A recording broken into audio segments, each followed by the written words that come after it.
don't deserve this life, that you don't deserve forgiveness, that you don't deserve hope, but God has all of them for you. He has love, he has hope, he has mercy. And with your eyes fixed on that, here's your response. Give yourself as a sacrifice to God. He died for you, you live for him. The rest of this is going to be, how do you do that? What does that look like?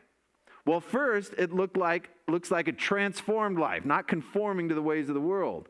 It's God changing you from the inside out. It's not trying to fit a cookie-cutter image of what you think Christians are supposed to look like. God changes from your heart and your soul, and it works out through your life. And then in verses 3 through 8, the picture is of what it looks like as a church, that God gives a bunch of gifts and spreads them out through the church, and how it looks when we live our lives together for God. That it's not just you as a one man, bless you. It's not just you as a one man or one woman show, that God gives his gifts together. And it's certainly not about the Kris show or the Peyton show, that God works through all of us. That's an incredible truth, that God would choose to use us, that you're part of the team, all of us together. And then he spreads out his gifts, and his gifts are not to you, that his gifts are through you. And that's a beautiful thing, that God has a mission for you. And then in verse 9, we have beautiful verse, love must be sincere, or love, in another translation, must be without hypocrisy. Hate what is evil, cling to what is good, be devoted to one another in love, honor one another above yourselves. It's a myself last, others first gospel. It's an incredible way to live. It's radical. And he goes on to say to be full of zeal. In verse 12, be joyful in hope, patient in affliction, faithful in prayer. Share with others in verse 13. Practice hospitality. And then, starting in verse 14, is how, as a Christian, as a life that belongs to God, do you respond when people hate you? Without reason, without cause. When people persecute you, how do you respond? Bless those who persecute you. If somebody's rejoicing, rejoice with them. If somebody's mourning, mourn with them. Live in harmony. Do not be proud. Be willing to associate with the lowly. If you're going to live out a life for God, you're going to hang out with the highs and the lows. It doesn't matter who it is, whoever God calls you to. Verse 17, do not repay anyone evil for evil. Now he's getting, well, how do you respond if someone does evil to you? Don't give it back. Do not repay evil for evil. Be careful to do right in the eyes of everyone. This is an important verse. Listen to how he says, verse 18. If it is possible, as far as it depends on you, live at peace with everyone. If it's possible, as much as you can pull off, you live at peace. You do right. You cannot control what others do to you. And I focus on that because it says a lot moving into chapter 13 of how you respond to authority. Whether that's the president, whether that's your senator, whether that's your mayor, your governor, or your local police officer, whether it's your teacher or your parent or whoever God puts in a place of authority over you. How do you respond? He says, as much as it depends on you. He acknowledges a reality here that you can't control the whole situation, that there is no perfect answer that brings peace. You got to know that. At the end of this self-help seminar, you will not walk out with 7 easy steps to make your relationships with everybody perfect, because some people will just be who they are, and you can't control that. But as much as it depends on you, your relationship should be peace. Live at peace with all. And as we move into chapter 13, we're going to see live at peace with your authorities, with your government. But look at 19. Do not take revenge, my dear friends, but leave room for God's wrath.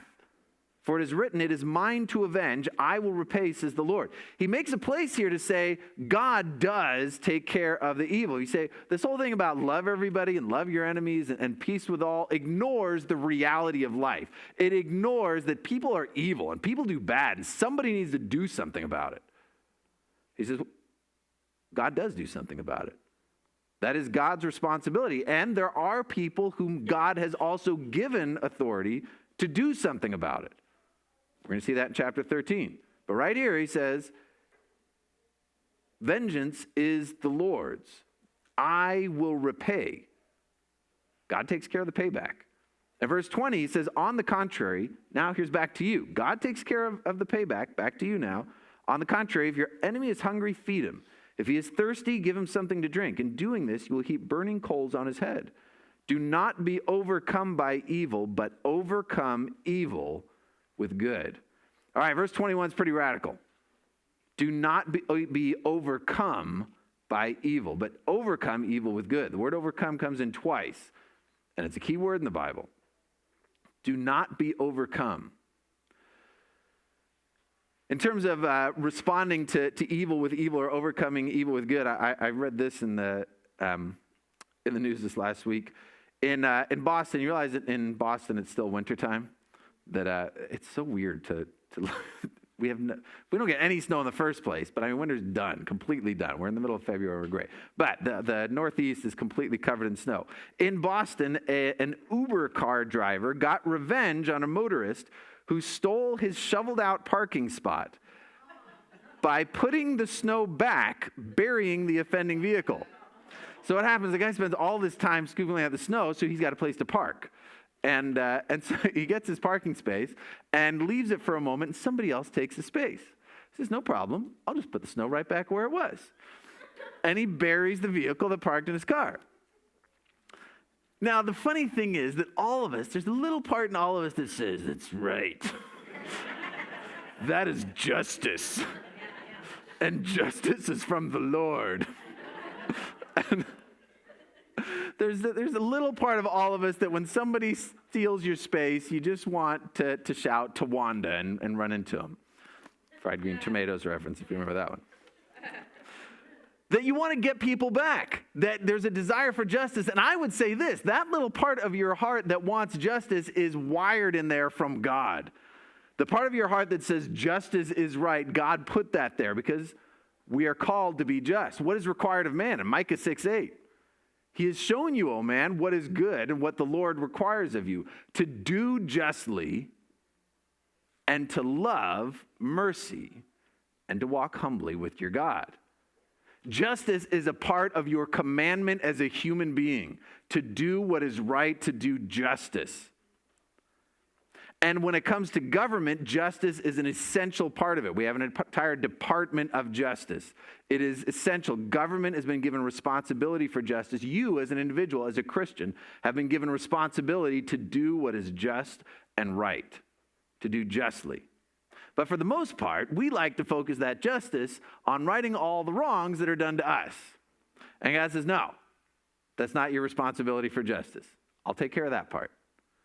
You have a responsibility to do what is just and right and fair, to treat people. If you're given authority, you use that authority for the sake of justice. If you see an injustice done against someone else, you set it right as much as God has given you power and authority within under the rule of law. And that's where it gets difficult. He says, do not be overcome by evil, but overcome evil with good. Think about that one in verse 21 of chapter 12. In this world and in your life, there is a battle between good and evil. Now, evil will come against you, but that does not mean that you are always good. Just because evil is against you doesn't make you the good guy. We like to think that way. Somebody's come against us and done something evil. Therefore, whatever I do in retaliation is by definition good. Because if evil is against me, I'm the good guy. I'm always the good guy. That's not how it works. A lot of battles are evil against evil, and that's exactly how the evil one would like it. He would love for you to respond to evil with evil because he wins both cases. Both you and your enemy then have been overcome and defeated. You don't win that way. You choose good or evil. Choose to return evil for evil, and evil has overcome you. Do not be overcome by evil, but overcome evil with good.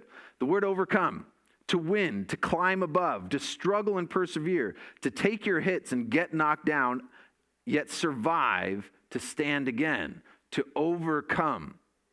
Jesus said in John 16, in this world you will have trouble, but take heart, I have overcome the world. He promises you in this life you're going to have trouble, but he has overcome the world. Think of what Jesus endured.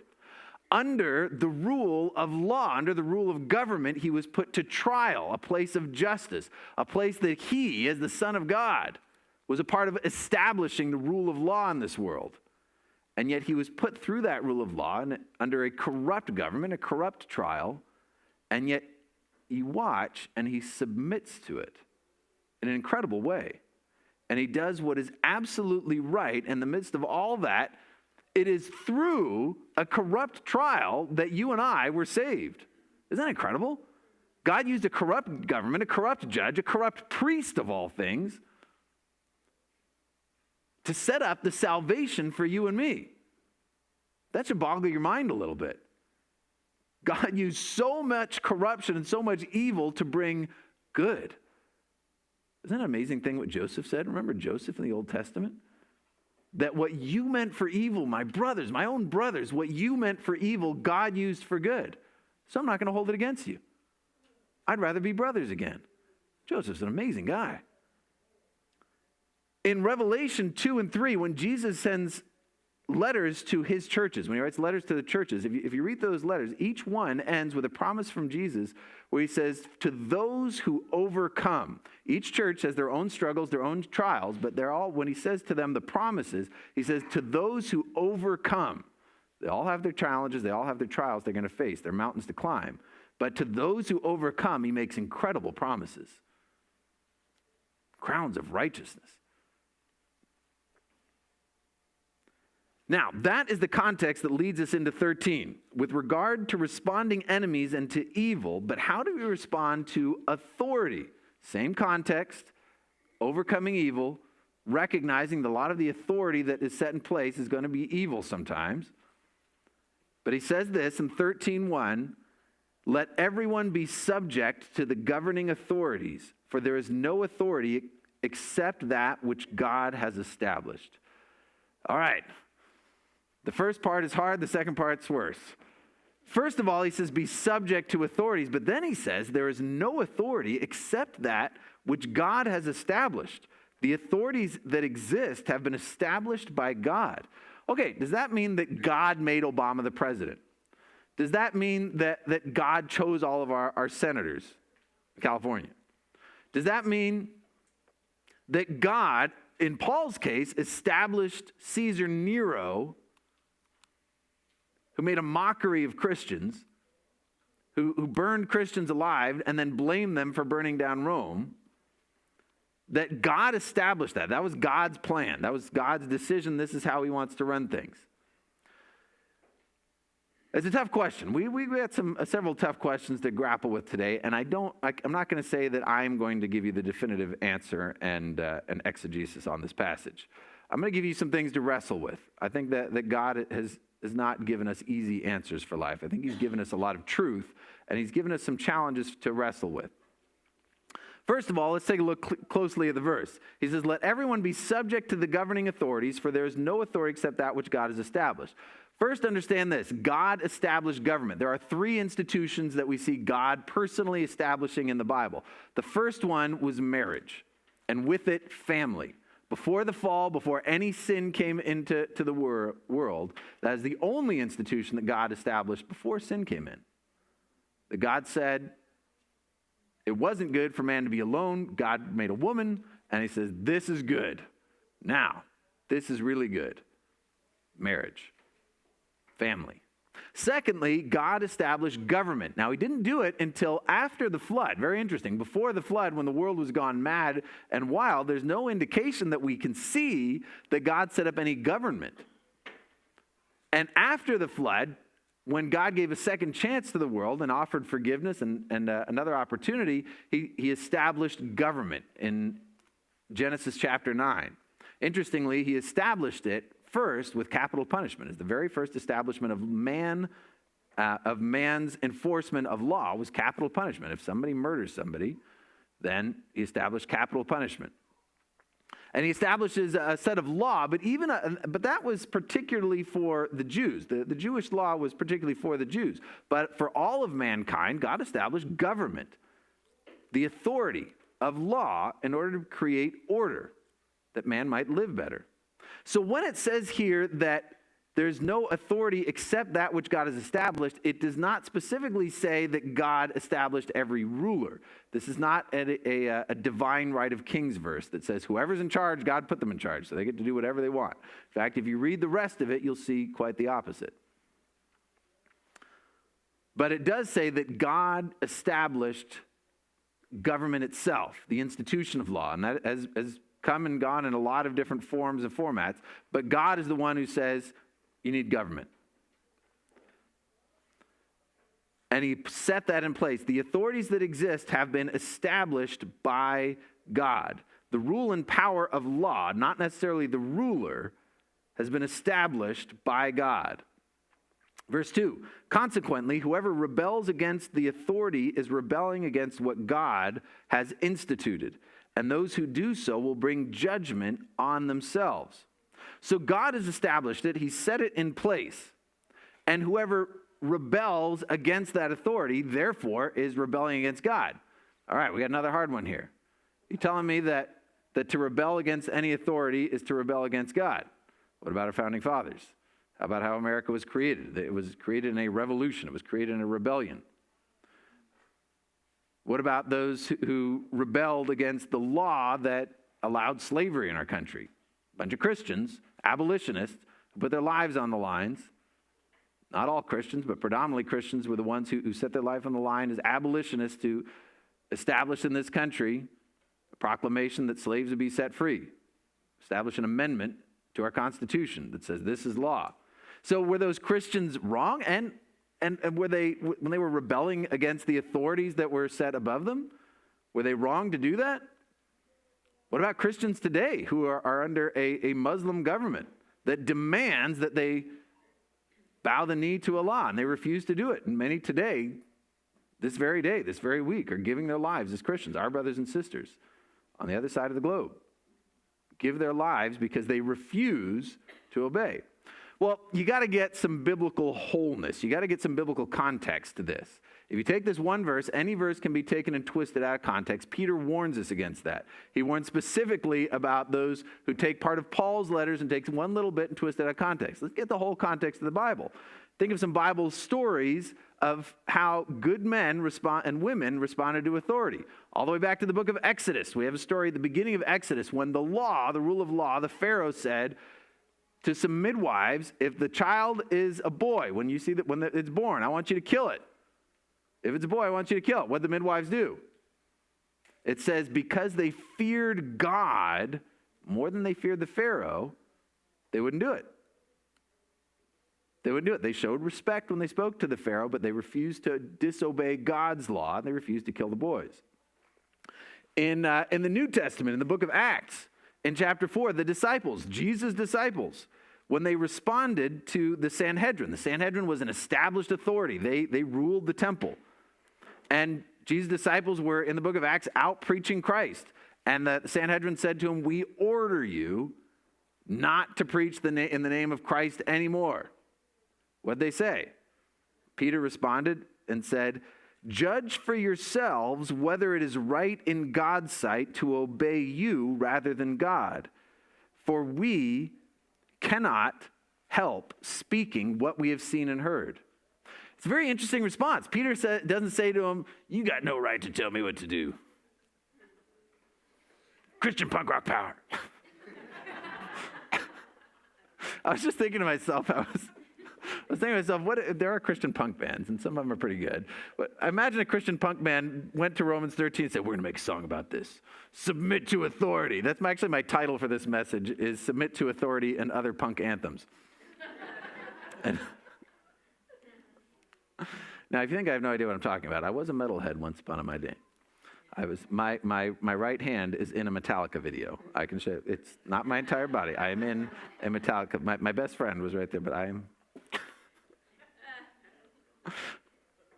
was not a punk rocker, but what did Peter do? Sorry, that doesn't do it. What did Peter do? He responded with respect to the authority of the Sanhedrin, and he said, it is your job to judge. You've been given that authority.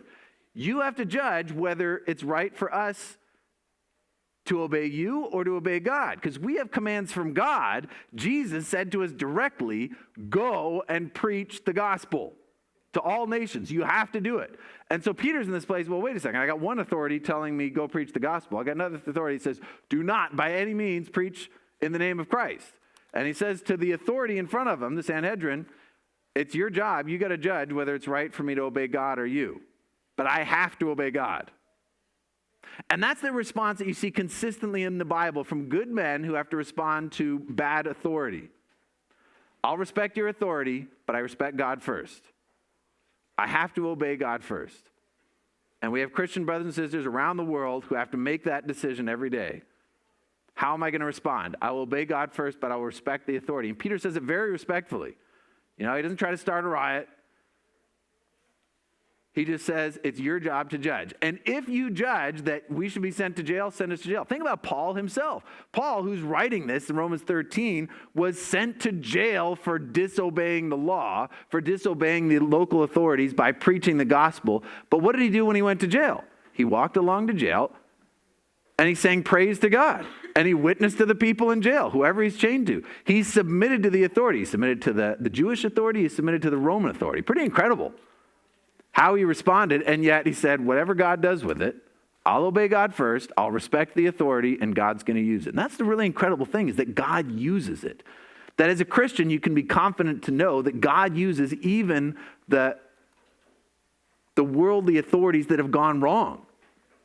We get all worked up, worried that the law is turned against Christians, that what's going to happen when the law goes wrong. If you look at the world, incredible things happen. In China, when the communists came in and really took over China, they chased out the missionaries. There were missionaries, and missionaries had poured in some work, and they chased them out, and some gave their lives. But Christians were worried for several decades what's happened in China. They had about 100,000 converts of Christians. What happened to the Chinese Christians behind the wall in China under communism? When finally some of the curtain began to come up and Christians could find out in the end of the 80s and the early 90s what was going on in China, we discovered that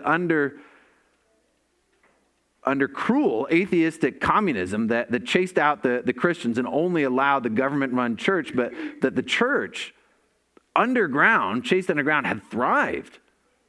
That millions had come to Christ after the missionaries were chased away. It's a pretty phenomenal thing. Now, you can't say that always happens. The Japanese chased out the missionaries, and to a large part, the Christian church did not flourish. In Eastern Europe, in Soviet-ruled Eastern Europe, where communists established an atheistic rule, in large part, they chased out Christianity.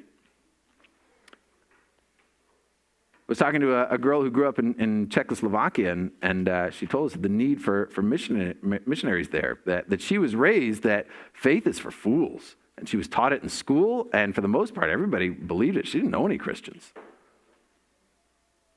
But in an incredible way, in the early 90s, if you read the stories of those who went in when the wall in Eastern, when the Iron Curtain came down and Germany reunified, when Christians came in, there was incredible hunger and thirst for grace, for the grace of God. There was a huge revival in places like Yugoslavia and Hungary.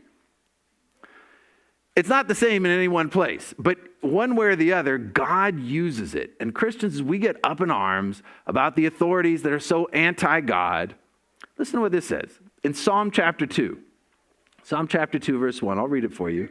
Why do the nations rage and the peoples plot in vain? The kings of the earth take their stand, and their rulers gather together against the Lord and against the Anointed One. Now, this is interesting. We just read in Romans 13 that God has established the rulers of this earth and set them in their place. And here in Psalm 2, it says, the kings and the rulers take their stand against the Lord and against his Anointed One. That's Jesus. But it says there, they plot a vain thing. It is empty. It is worthless. It will not stand. Satan's been given an incredible amount of power. We don't know exactly how this works. We know there's a story in Daniel where Daniel is praying, and an angel shows up and responds to him, but it's a few weeks later, and the angel says there was a demon that was stopping him. He calls him the Prince of Persia, had stopped me. Daniel was living and serving in Persia, And there was a prince of Persia who is a demon who is fighting this angel. And now people read into this a lot of things. Some people read into it that Satan has principalities and powers and has set specific demons to rule over certain countries. And no matter which president, what the name of the president is, somebody will say that president is one of those. I think that every president and pope for the last several decades has been accused by somebody of being the Antichrist. But this one is right. I know the other ones weren't, and they'll come up with all kinds of different ways. But so we do know that Satan is called the prince of the power of this world, that he has a great amount of rule, but it was God-given. Why did God do that? Well, it's a complicated story. I'm not going to get into the whole thing. What I'm going to tell you is what Paul says here is that there is a right way for Christians to respond with respect to authority, submission under rule. Verse 3 of chapter 13, for rulers hold no terror for those who do right, but for those who do wrong. Do you want to be free from fear of the one in authority? Then do what is right and you will be commended. All right, this is an incredible verse. He says, if you want to be free from fear, then do the right thing. He says that God is given to authority, is given to government, the rule of authority with a purpose. What's that purpose? Look at verse 4. For the one in authority is God's servant for your good. The one in authority is God's servant for your good. But if you do wrong, be afraid, for rulers do not bear the sword for no reason. They are God's servants, agents of wrath to bring punishment on the wrongdoer. Here's what he's saying. God established government and gave them the sword, he calls it, for your good. They are God's servants for your good. Now, I have to tell you, our founding fathers wrestled with this. Most of them Christians, most of them some really, really intelligent guys and women, some incredibly smart people in the days of the Revolution, after the Enlightenment. And they wrestled over this because they were under the authority of King George, who was a tyrant. And they considered themselves Englishmen. They didn't consider themselves Americans rebelling against England. They considered themselves citizens subject to England. And they wrestled, is it right for us to rebel? They wrestled over it so much they felt obligated to write out a declaration to inform the nations, this is what we've determined, because this was a hard one. There was a lot of arguing back and forth of the loyalists who said, this is our God-given job. God set the king in his place, and that's God's decision. We got to submit to it. And there are those who said, wait a second. Look at what the verse says here. It says in verse 4, the one in authority is God's servant for your good. Think of the wording of the Declaration of Independence and the Constitution. So we really talked this through. We argued it out, and we decided that we hold these truths to be self-evident. That man is endowed by his Creator with certain rights that you cannot take away. That nobody has the right to take away. That among these are life, liberty, and the pursuit of happiness. Think of what the Constitution says. As it establishes a rule of law that is for the people, by the people, and of the people. Look at the verse here. It says the government is God's servant for you, for the people. Our founding fathers went to great lengths to try to figure out how to establish a government that's the way it's supposed to be, where the government is the servant of God for the sake of the people. And it really was. It was a tough challenge. How do you do right? How do you rebel but do it the right way? How do you speak up for justice, because they have a responsibility for justice to mankind when the authorities that God has established are taking away that justice? I don't think there's ever an easy answer, but it's something worth wrestling over.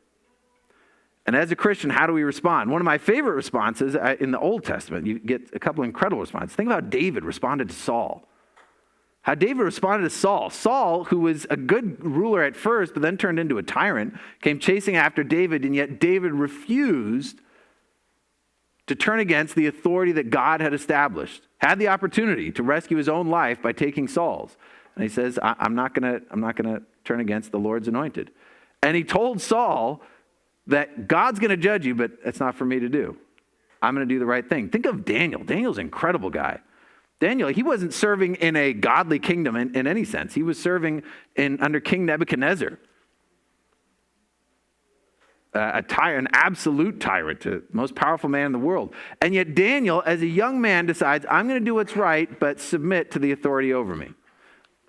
I'm not going to eat from the king's table. I'm not going to eat the unkosher food, but I will submit to the authority over me. And Daniel, if you read his story, because of the way he served, he was never negligent. He was put in charge. He was made a government leader. In fact, it says that the ruler of the first kingdom, when the ruler of the first kingdom, the Babylonians were put away, the ruler of the second kingdom, the Persians and the Medes come along and say, I'm going to put Daniel in charge. He outlasted kingdoms because he served God as his king. And that's the key. That's what it really comes to serve God as your king while living in another man's kingdom. To establish in your heart God is king. I want to give you one cross-reference on this. Turn to 1 Peter. Turn to 1 Peter.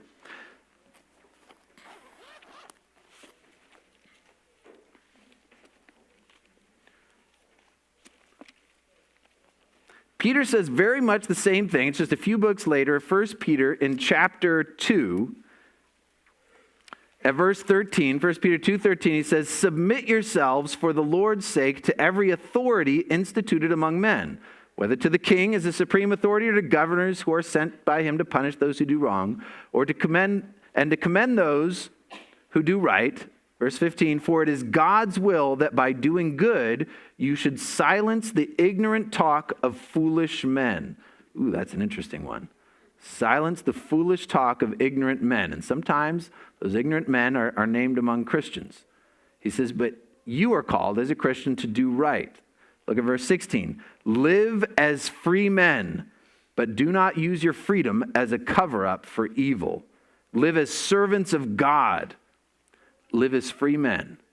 This is the amazing calling. Here, within the same book, he's going to tell those who are slaves to submit to the authority of their masters. But he says to all of us, live as free men.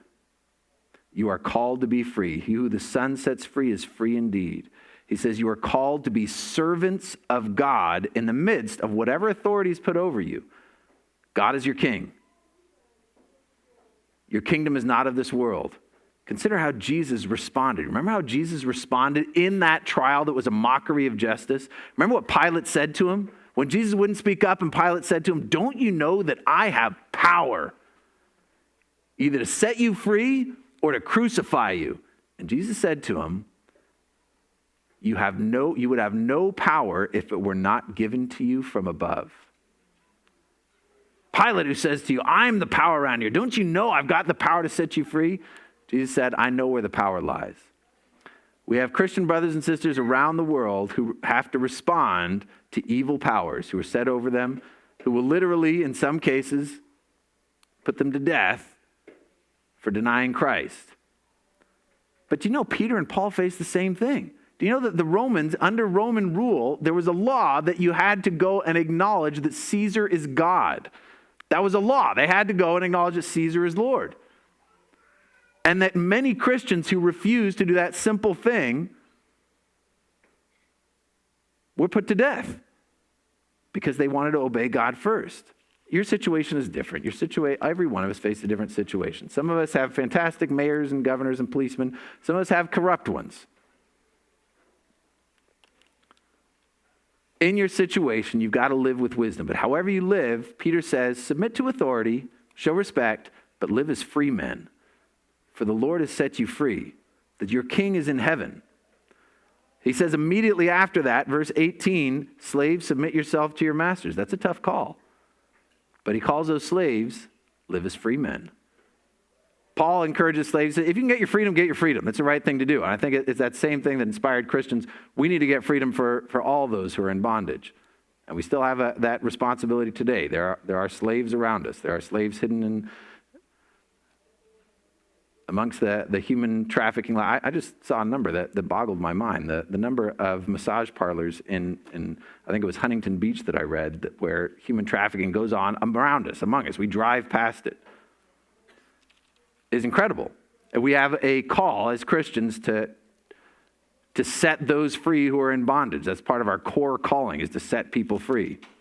Look what he says in chapter 3. I love this. Look at chapter 3 at verse 10. There in 1 Peter again, chapter 3 at verse 10. For whoever would love life and see good days must keep his tongue from evil and his lips from deceitful speech. He must turn from evil and do good. He must speak peace and pursue it. Verse 12, for the eyes of the Lord are on the righteous and his ears are attentive to their prayer. But the face of the Lord is against those who do evil. Who is going to harm you if you are eager to do good? But even if you should suffer for doing what is right, you are blessed. Do not fear what they fear. Do not be frightened, but in your hearts set apart Christ as Lord. Do not fear what they fear. He's speaking to those who will suffer for doing good. He said, if you suffer for doing evil, then what good does it do you? If you rebel against authority by doing something wrong, by turning over police cars and rioting, and in the midst of it, go grab yourself a big screen TV, then who's going to honor you for that? But if you suffer for doing what is good, you'll be commended. That's life as a free man. The civil rights movement in this country is a phenomenal time. It's an incredible thing to see. And there were Christians and non-Christians on both sides of the lines. But those who established this is the way we're going to do it, we will not return evil for evil. It was some incredibly brave Christian men and women, pastors and laymen, who stood up and said, we're going to do this Jesus way. And Jesus' way is radical. Jesus' way is as punk rock as you can get. When they hate us, we're going to love them. They will not catch us on TV with any kind of payback. Vengeance is the Lord's. We're going to do what's right. They can lock us up. They have the authority. We will submit to that authority, but we're going to do what's right. And it rocked this country. And you and I, we enjoy the benefits of the price that they paid. And there were a lot of non-Christians who came along and said, wow, that is a radical way to do it, and they joined in. But it was a Jesus way to respond, and it's an incredible thing. At the heart of it, do not fear what they fear, but in your hearts, set apart Christ as your Lord. There is a part of your heart that serves the Lord. You understand that? There's a part of your heart that has a romantic part. You set that apart for your spouse. That's what it's there for. There's a part of your heart that's friendship that can be for everybody. There's one part of your heart that is for the Lord. This is the way I kind of picture the heart anyway. It says, in your heart, set apart Christ as your King, as your Lord. Sanctify him. Whatever, you respect the authority, but your Lord is Jesus Christ, and that's whom you serve. And if you fear him, you need fear no other authority. Do not fear what they fear. I'm going to invite the worship team to come back up. I didn't quite get to answer the question of political involvement. That's another sticky issue. Might get to that one next week. But let's respond with some worship. Let's pray. And let's stand up. Let's stand up. Father, we thank you so much for giving us wisdom and insight. Lord, these are difficult issues to respond. How we as your believers can live right and just in a very corrupt and unjust world. Lord, help us to know what it is to set apart Christ as Lord in our hearts. Help us to know what it is to fear no evil, for you have set us free. Lord, teach us and strengthen us to live as free men, free from the bondage of sin, free from the bondage of drugs, the bondage of every lie that would come against the knowledge of God. Help us to be free and to live free from the bondage of evil rulers that come and go in this world, but to serve you as one righteous and just ruler. And Lord, to shine your light amongst those who don't know it.